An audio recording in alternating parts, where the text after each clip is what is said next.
This is the Exploding Kittens game, and we're going to teach you how to play. So first it comes with directions. You're not going to need those. This is your card deck. Pretty simple. It's not that much of a variation. So first you're going to separate out all your exploding kitty cats. Then you're going to separate out all of your diffuse cards. These are very important. They keep you alive.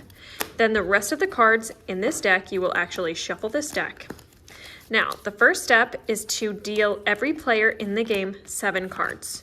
So for this example, we'll just do 2 different players, and I lost track, so hopefully that's 7. Now, each of those players both get a diffuse card, and 1 diffuse card goes in your deck.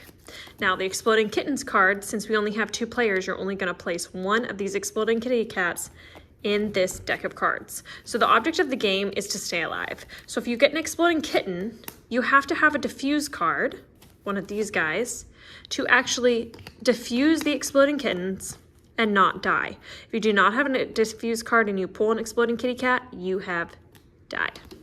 Now, there's some special cards in here. For example, the skip card. This will allow you to skip your turn and move on to the next player. This can help, especially if there's an exploding kitty cat you're supposed to pick up. We have the See the Future card. You get to see the top 3 cards on the deck. This card, one of my favorite, you can stop any player's action, but it cannot be used in replacement of a diffuse or an exploding kitty cat. Now, if you have 3 of a kind, so if you have any cards and you have 2 or 3 of a kind, 2 of a kind, you can play these as an action card and steal 1 card from any player of your choice. If you have 3 of a kind, if you have 3 of these cards, like right here, if I had 3 of these, I can play this and ask another player for any card of my choice, such as their diffuse card, so that I can stay alive longer.